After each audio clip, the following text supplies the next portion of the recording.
Hello everyone. तो मैं हूं सूर्य कौशल और एक बार फिर से आप सभी का स्वागत है हमारे चैनल पर। तो आज हम डिस्कस करेंगे एक नया चैप्टर के बारे में, करंट इलेक्ट्रिसिटी। ये क्लास 12th का थर्ड चैप्टर है और हमारे बोर्ड पॉइंट ऑफ व्यू से बहुत ही इम्पोर्टेंट चैप्टर है।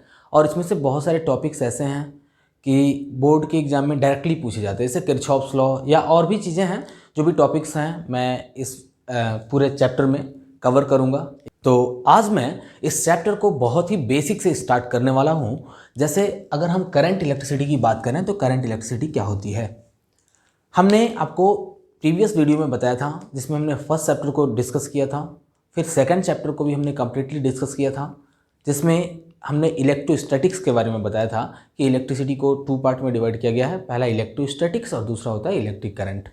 इलेक्ट्रोस्टैटिक्स में मैंने बताया था कि जितने भी चार्जेज होते हैं वो रेस्ट में होते हैं, और जब वही चार्जेस मूव करना शुरू करते हैं, जब चार्जेस मूव कर रहे होते हैं तो वहाँ पे क्या होता है, इलेक्ट्रिक करंट होता है। तो इसके नेम से भी क्लियर है, करंट का मतलब हो गया फ्लो। करंट का मतलब क्या हो गया, फ्लो। और इलेक्ट्रिसिटी मतलब हो गया यहाँ पे एक तरह से कह सकते हो इलेक्ट्रिक चार्जेस। ठीक है, the flow of electric charges, the flow of electric charges with respect to time. जैसे अगर हम मूव करते हैं या हम अपने पोजीशन को चेंज करते हैं तो उस कंडीशन में हमें कुछ ना कुछ टाइम का यूज़ करना पड़ता है। इन सेम वे जब चार्जेस फ्लो करेंगे तो ये भी कुछ टाइम का यूज़ करेंगे। तो कह सकते हो क्या कि the rate of flow of charge, the rate of flow of charge is called electric current. जैसे अगर मैं यहाँ पे इलेक्ट्रिक करंट के बारे में लिखते हैं, इसका फार्मूला लिखता हूँ, तो electric current is equal to मिल जाएगा flow of charge per unit time taken. If Q amount of charge is flowing, then this will be Q in time t. Okay? अगर मान लो Q अमाउंट ऑफ चार्ज किसी circuit में flow कर रहा है तो उस कंडीशन में इलेक्ट्रिक करंट का वैल्यू हो जाएगा Q अपॉन T। और इस Q की वैल्यू होती है NE। आपने पहले भी पढ़ा है, इस टॉपिक के बारे में डिस्कस किया था, Q इक्वल्स टू NE होता है। तो इस फार्मूले को अगर हम चाहें तो इसमें पुट कर सकते हैं। तो I इक्वल्स टू मिल गया हमें क्या, NE upon T। Okay, suppose कर लो कि बहुत ही कम टाइम में हमें निकालना है इलेक्ट्रिक करंट का वैल्यू। तो अगर हमारे पास टाइम बहुत ही कम होगा तो कह सकते हो कि वहां पे चार्जेस भी बहुत ही कम फ्लो करेंगे। इफ टाइम, अगर हम सपोज करते हैं यहाँ पे आई जो को एक और फार्मूला होता है delta Q upon delta T, और यदि इस टाइम का वैल्यू डेल्टा टी का वैल्यू जीरो नहीं है, लगभग जीरो के बराबर है, यानी कि टेंस टू जीरो है, यानी कि जब हम एक इंस्टेंटेनियस टाइम की बात करते हैं तो एक इंस्टेंटेनियस टाइम में जो हमारा करंट होगा, इलेक्ट्रिक करंट बराबर मिल जाएगा D Q upon D T. या अगर यहाँ पे कैपिटल क्यू है तो कैपिटल क्यू लिख सकते हो कि D Q upon D T. Okay, तो ये हमें मिल गया करंट का value, the rate of flow of charge is called electric current. जरा देखते हैं कि इसका एसआई यूनिट क्या होता है, what is the SI unit of electric current. तो आओ देखते हैं यहाँ पे SI unit of electric current.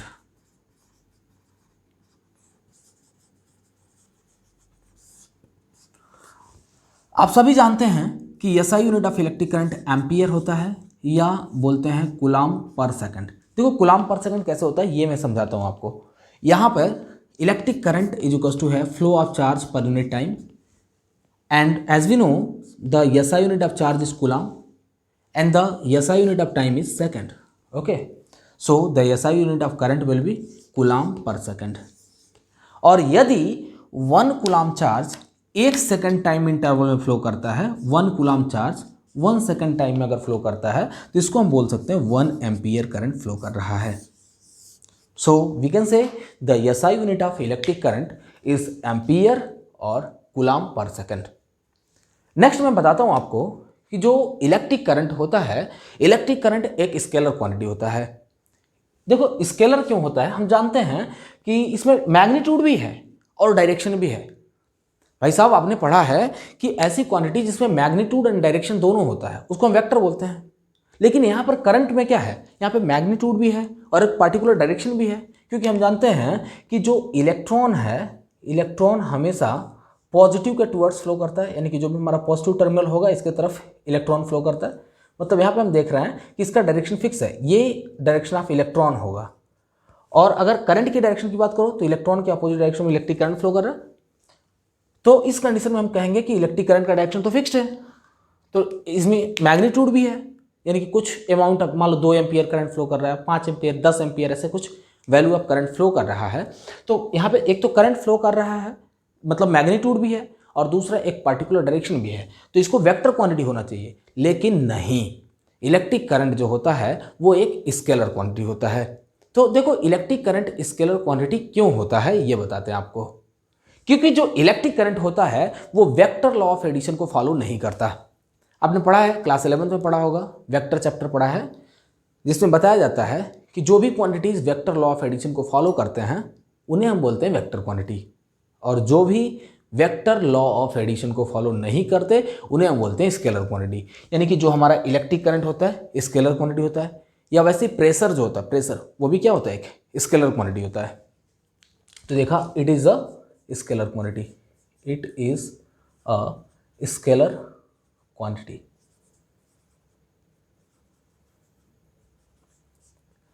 तो आगे बढ़ते हैं, तब तक रफ करते हैं इसको।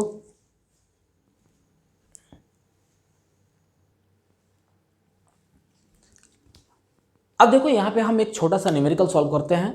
यहाँ पर क्वेश्चन दिया हुआ है, calculate the value of electric current at t equal to 1 second and 2 second, और यहाँ पर चार्ज का वैल्यू दिया हुआ है 2t cube plus 3t square plus 5t coulomb. यानी कि टोटल हमारे किसी सर्किट में टोटल इतना अमाउंट ऑफ चार्ज फ्लो कर रहा है, और आपसे पूछा गया है कि टोटल वैल्यू ऑफ करंट क्या होगा जब टाइम 1 सेकेंड है और दूसरा जब टाइम 2 सेकेंड है। तो दोनों ही कंडीशन में देखो हम क्वेश्चन को सॉल्व करते हैं। एज वी नो दैट, यहां से सोल्यूशन करते हैं बच्चों। As we know that I equal to D Q upon D T. अभी जस्ट मैंने आपको बताया कि जब भी एक इंस्टेंटेनियस टाइम की बात करते हैं तो उस कंडीशन में करंट का वैल्यू हो जाता है D Q upon D T. तो यहाँ पे मिल जाएगा आपको I is equal to D upon D T, and at the place of Q we can write its value. So इसका वैल्यू कितना है, 2t cube minus 3t square plus 5t coulomb.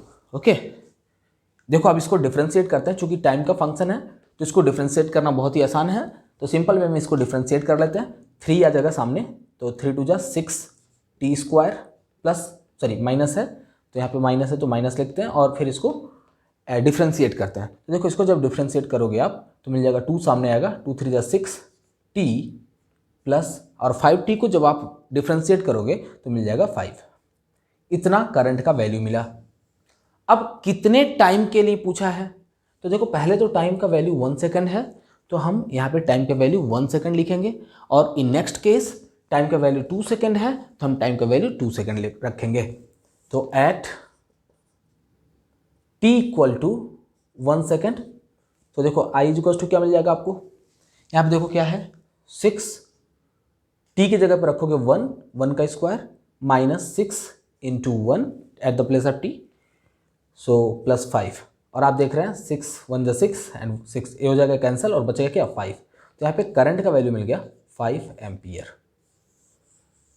तो हमने देखा कि जब टाइम का वैल्यू 1 सेकेंड है तो यहाँ पर 5 एम्पियर ऑफ करंट फ्लो कर रहा है।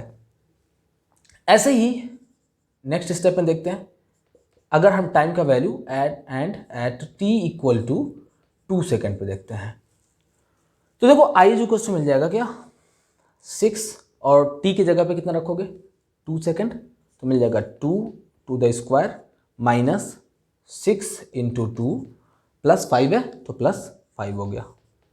अब देखो यहाँ पे मिल जाएगा आपको i is equal to 2 to जा 4 एंड 4 6 जा 24 माइनस 6 टू जा 12 प्लस 5।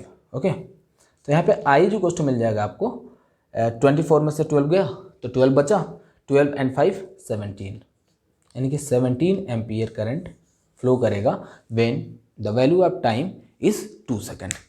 तो इस तरह से करके एक छोटे छोटे न्यूमेरिकल्स आते हैं। जो हमारा फार्मूला था i equal to D Q upon D T, इससे रिलेटेड। तो एक छोटा सा क्वेश्चन देते हैं, आप इस क्वेश्चन को सॉल्व करें और हो सके तो उसको कमेंट बॉक्स में बताओ, उसका आंसर बताओ। आप देखते हैं कितने सही कर पाते हैं। तो यहाँ पे देखो क्वेश्चन दिया हुआ, Q का वैल्यू दिया हुआ है 5t cube minus 2t square plus 8 coulomb. Okay, और आपको फाइंड करना है at t equal to 2 second पे एंड 5 सेकेंड पे करंट का वैल्यू क्या होगा। ये रहा हमारा क्वेश्चन। जल्दी से इस क्वेश्चन को नोट करो और सॉल्व करके बताओ कि इसका आंसर क्या होगा। तो इसको रफ करते हैं और बढ़ते हैं अगले टॉपिक की ओर।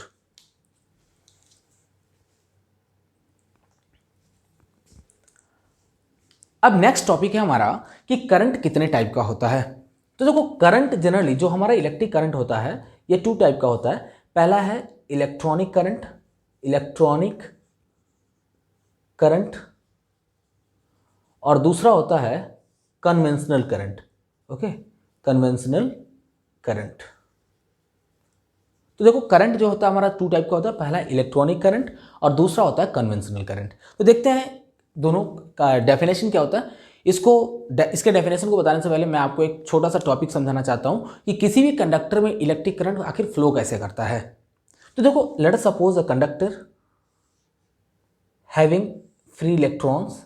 ओके, हमने एक कंडक्टर ले लिया जिसमें बहुत सारे फ्री इलेक्ट्रॉन्स हैं। हम जानते हैं कंडक्टर की प्रॉपर्टी होती है कि कंडक्टर में बहुत सारे फ्री इलेक्ट्रॉन्स पाए जाते हैं। तो यहाँ पर देखो, जितने भी फ्री इलेक्ट्रॉन्स होंगे ये सारे के सारे free electrons randomly here and there move करते रहते हैं इन अ ज़िगज़ैग पाथ, या कह सकते हो ब्राउनियन मोशन करते रहते हैं। इनका कोई एक पार्टिकुलर डायरेक्शन नहीं होता। देखो, जो इलेक्ट्रॉन्स हैं वो ऐसे इधर उधर मूव करते रहते हैं, इनका कोई एक पार्टिकुलर डायरेक्शन नहीं होता। ओके, ऐसे electron here and there move करते रहते हैं। When we applied some potential difference on it, then each and every free electron start to move in a particular direction. देखो, जैसे ही इसमें हम कुछ पोटेंशियल अप्लाई करेंगे, जैसे ही हम इस पे कुछ पोटेंशियल डिफरेंस अप्लाई करेंगे, या यहाँ पे मैं एक बैटरी बना देता हूँ।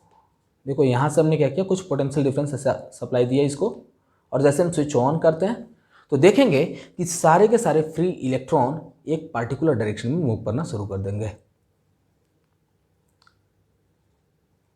ऐसे सारे के सारे फ्री इलेक्ट्रॉन एक पार्टिकुलर डायरेक्शन में मूव करना शुरू कर देंगे। अच्छा, याद करो भाई साहब, मैंने आपको बताया था कि जो नेगेटिव चार्जेज होते हैं, नेगेटिव चार्जेज किसकी तरफ मूव करेंगे, पॉजिटिव की तरफ मूव करेंगे, क्योंकि नेगेटिव और पॉजिटिव हमेशा एक दूसरे को अट्रैक्ट करते हैं। ये तो हम जानते हैं, हमारे एवरीडे लाइफ में भी ऐसा होता है कि हमेशा अपोजिट चार्जेस जो होंगे वही एक दूसरे को अट्रैक्ट करेंगे। तो कह सकते हो इलेक्ट्रॉन जो होता है नेगेटिवली चार्ज पार्टिकल होता है, तो किधर मूव करेगा, पॉजिटिव टर्मिनल की तरफ। तो कह सकते हो सारे के सारे फ्री इलेक्ट्रॉन ऐसे पॉजिटिव टर्मिनल की तरफ मूव करना शुरू कर देगा। हमने आपको बताया कि करंट का मतलब होता है फ्लो। करंट मतलब क्या होता है, फ्लो। तो यहाँ पर हम देख रहे हैं इलेक्ट्रॉनिक करंट। इलेक्ट्रॉनिक करंट का मतलब क्या हुआ कि वह करंट जो इलेक्ट्रॉन के डायरेक्शन को रिप्रेजेंट करे, वह करंट जो इलेक्ट्रॉन के डायरेक्शन को रिप्रेजेंट करे, उसको हम बोलते हैं इलेक्ट्रॉनिक करंट। यानी कि सिंपली कह सकते हो क्या कि जो हमारे इलेक्ट्रॉन्स हैं, इलेक्ट्रॉन इधर मूव कर रहे हैं, ठीक है, तो इलेक्ट्रॉन जिस डायरेक्शन में मूव कर रहे हैं उस डायरेक्शन में होगा इलेक्ट्रॉनिक करंट, क्योंकि इलेक्ट्रॉनिक करंट इलेक्ट्रॉन के डायरेक्शन में शो होता है या इलेक्ट्रॉन के डायरेक्शन को बताता है। दूसरा है कन्वेंशनल करंट। कन्वेंशनल करंट क्यों कहा इसको, क्योंकि हम इसी करंट को मान करके चलते हैं। क्योंकि तुमने सुना होगा कि जो इलेक्ट्रिक करंट होता है हमेशा इलेक्ट्रॉन के अपोजिट डायरेक्शन में फ्लो करता है। जो भी इलेक्ट्रिक करंट फ्लो करता है कैसे फ्लो करता है, in the opposite direction of electron, क्योंकि हम इसी को मान करके चलते हैं। तो जनरली जो पॉजिटिव चार्ज के डायरेक्शन को रिप्रेजेंट करता है या पॉजिटिव चार्ज के डायरेक्शन में जो करंट होता है उस करंट को हम बोलते हैं कन्वेंशनल करंट। अब कहोगे कि सर पॉजिटिव चार्ज तो कभी मूव नहीं करते। अरे पॉजिटिव चार्ज तो स्टेशनरी होते हैं ना, प्रोटॉन कहाँ मूव करते हैं। कहोगे सर इधर तो इलेक्ट्रॉन मूव करता है, प्रोटॉन तो मूव नहीं करता। अरे जरा सोचो कि अगर यहाँ के फ्री इलेक्ट्रॉन जब आगे की तरफ जब मूव करके जाएंगे तो क्या यहाँ का प्रोटॉन फ्री हो जाएगा, बोलो होगा कि नहीं। अगर एक इलेक्ट्रॉन इधर मूव किया, यानी एक माइनस चार्ज जब इधर गया तो इधर एक प्लस चार्ज क्या हो गया, एक्टिव हो गया। वैसे ही अगर हम 1000 इलेक्ट्रॉन को इधर मूव कराते हैं तो इधर 1000 प्रोटॉन एक्टिव हो जाएगा। वैसे अगर सोचो अगर 1 ट्रिलियन अगर इधर इलेक्ट्रॉन मूव करता है तो इधर 1 ट्रिलियन प्रोटॉन क्या हो जाएंगे, एक्टिव हो जाएंगे। तो हमें कुछ ऐसा फील होगा कि प्रोटॉन इधर मूव कर रहे हैं, प्रोटॉन इधर मूव कर रहे हैं इलेक्ट्रॉन के अपोजिट डायरेक्शन में, लेकिन वहाँ पे एक्चुअल फ्लो ऑफ प्रोटॉन नहीं होता है। वहाँ पे प्रोटॉन बस एक्टिव हो जाते हैं जब इलेक्ट्रॉन मूव कर जाता है। तो ठीक है, तो यहाँ पर जो प्रोटॉन का जो डायरेक्शन रिप्रेजेंट होता है, यानी कि जिस करंट को हम मान करके चलते हैं, आज तक तुमने जिस करंट के बारे में पढ़ा है वो करंट कौन सा करंट था, कन्वेंशनल करंट। तो आपने देखा कि कन्वेंशनल करंट जो होता है वो प्रोटॉन के डायरेक्शन में होता है और इलेक्ट्रॉनिक करंट किसके डायरेक्शन को रिप्रेजेंट करता है?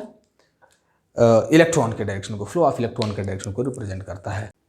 तो आज के लिए बस इतना ही और मिलते हैं हम अपने अगले वीडियो में। और हम अपने अगले वीडियो में डिस्कस करने वाले हैं ड्रिफ्ट वेलोसिटी के बारे में, जो कि बहुत ही इंपॉर्टेंट टॉपिक होने वाला है आपके बोर्ड एग्जामिनेशन के लिए। तो इस टॉपिक को देखना मत भूलिएगा और बहुत ही जल्द इस वीडियो को मैं अपलोड करूंगा। Thank you.